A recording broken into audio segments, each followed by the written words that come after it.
Hey guys, Rock and Roll, we're back with some more Dead by Daylight and with my third hag video, so I guess I'm kind of a hag main at this point. Although, do you blame me? I have Ruins level 3 and she's only level 10.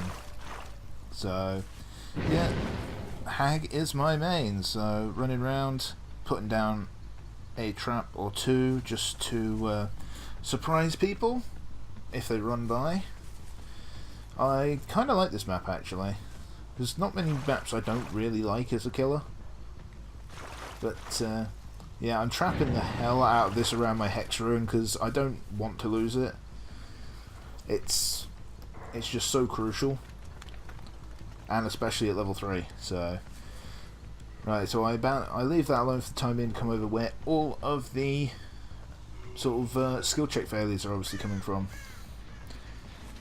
And I find my first target. And it's a Jake. And it's a Jake with a medkit, so he's not going to be saboteuring many hooks this time. But he still has to die anyway because he's a Jake.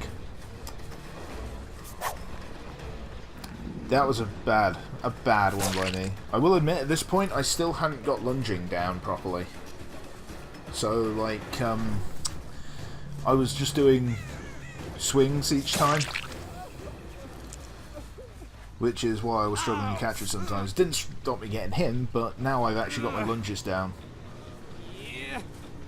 And I'm actually 4-manning even easier in newer matches. Anyway, do the same as usual, leave the person on the hook because I don't camp, because that is a really, really shitty way to play. I hate when people do that. I mean, it's not because... It's not an effective thing for the killer to do, because all you do is run off and do generators. It's just not very fun for the person you've hooked, who has to sit there while you just look at them die, and they slowly die. I love that the hag can teleport. That's why she's kind of become my main, because I just teleport around the map like this. And I feel a bit bad, because, you know, I've knocked this Jake straight back down, and it's kind of tumbling. And I won't even try to deny that that's what it is. But on the first kill of the game, I do tend to do this, especially as hag, when you can teleport straight back to him. But after that, I don't tend to do it as much. I actually trap this quite heavily as well, because I don't want him escaping again. They're actually doing quite well on these generators, even through the ruin, and I just fluffed both of those attacks. He's been found, so teleport. And sorry Jake. I do honestly feel a little bad for the tunneling I did. I lost him. I actually lost track of him. GG me. How did I manage that? Oh well, I have to go and find somebody else now to kill. Because Jake's long gone. It seemed like everybody had left that area of the map alone, so time to start exploring the rest of it. And they were back on this generator. So I gave that a little smack. And oh, I nearly checked that out. I sometimes check the lockers, but that was one occasion where I just didn't. And I found the Jake again. Oh no, sorry, that's the Claudette that I'd wounded. I am just such a spaz at this sometimes. And I lost her.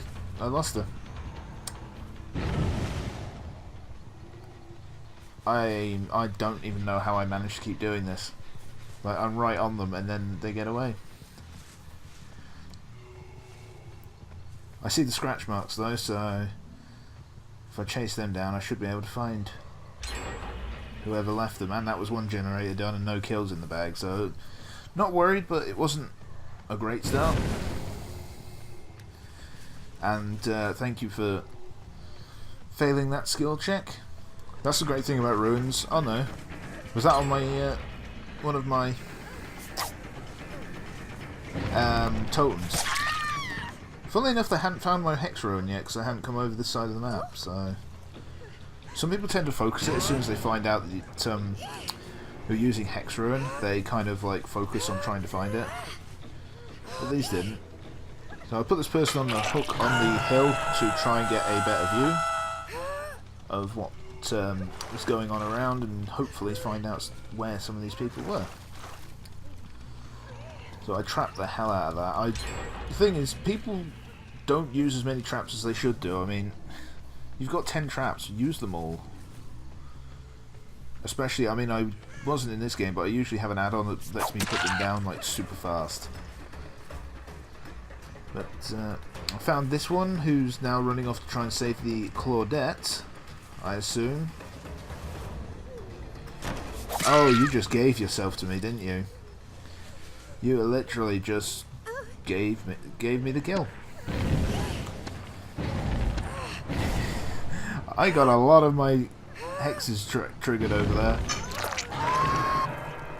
but I was actually in range to take one of them, so I managed to give the Dwight a slap. And I was really getting worried at this point, because there's only one generator left, and there's 4 people to kill.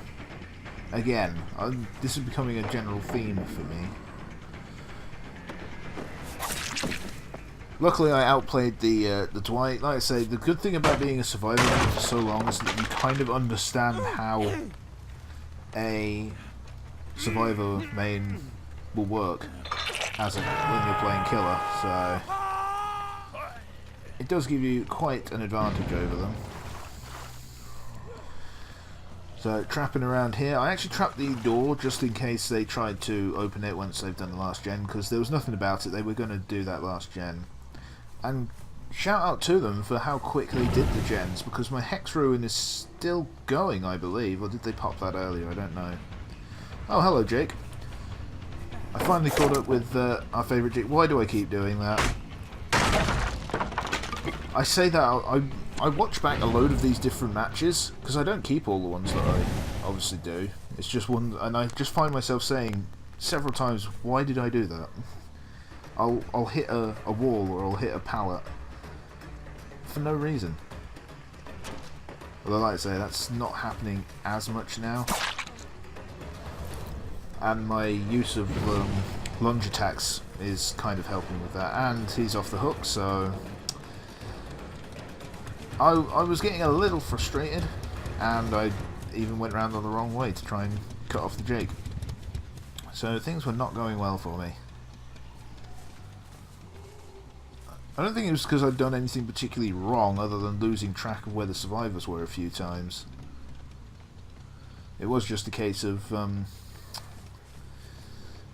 they'd been rushing through the gens incredibly well, and I just hadn't secured any sort of kills. I did find the Dwight again though, and I gave him a little slap. Now I need to chase one of them down, and I won't camp. Like I said, I would never camp. This Dwight is kind of screwed, and he did the same thing as last time. I don't understand why he did that. It was throwing his life away, really. Well, I'm not going to complain when I'm down to 1 gen and need to kill everyone. So, somebody popped that? Yep, somebody popped that. She literally followed me to the hook to get him off the hook. And they had borrowed time, so he was getting away. Although not for long, because if he doesn't get healed, then he will go down regardless. I still chased him down. I was honestly sick to death of them getting away. So I was just like, no, if I only get 1 kill, it's going to be the Dwight. Obviously, borrowed time ran out, and he went down because of it. And I had to take the long way around to get to the hook. I was surprised it still had 1 gen to do. My only guess is that they'd been circling around the same gen near enough. And then I find the Jake, who'd still not been healed, so he hadn't actually found any of his teammates to heal him, and he doesn't have self-care. That was irritating. I didn't smash it because there was no need to. The Jake wasn't relying on it. I found the hatch as well, so if I needed to, I could always go back there. And the Jake was jumping all over. I don't know whether that's his... I mean, it's on my connection. I have a good connection, so whether he couldn't properly connect to me or something, I don't know. But he was just jumping all over the place. I somehow managed to get him there, though, luckily. And that will be death number 2. And with still one generator to go, things were starting to look a lot better. Like, I had 2 people to kill, one of which I think I've already hooked, and I still had to do that gen, so it was looking a lot better. I was just searching the area for any trace of them, but they obviously weren't around here, so... Of course they went and finished that gen, so... Confidence kind of shattered a little bit then for a second, as I had no real way of stopping both. Thought I could get one. Thought I could maybe get one if I can cut them off from opening the gates. But the 4-man was looking pretty much done. Though, thankfully I put that trap down, which allowed me to get to the Claudette here. And I was glad I put that... I mean, I put that trap down quite a while ago. Of course, somebody popped that one, so I had to go back because, again, it was near the door. And I got to pluck the person off, so that really helped. I have to say, it was a lot of luck on the on getting her and stopping her, that she just ran through that certain spot that triggered the trap. I put a trap by the door again just to dissuade them from going for that course of action again, or at least be able to stop them if they did. And now I was searching for this Claudette, wherever she may be. I was trying not to go too far away so I could teleport straight back to my traps if I needed to, but I found the Claudette, who just kept jumping back and forth through this window, which did nothing for her. And she's down, and there is my 4-man. Again. I'm 4-manning in most of my games now. They're usually getting most of the generators done, but I'm 4-manning them, so that's all that matters, really. And there's a shake of the head to say, no, you're not getting out. You're not allowed to.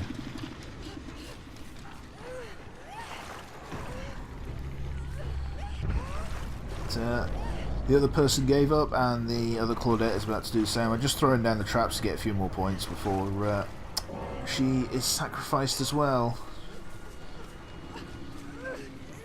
She's actually fighting.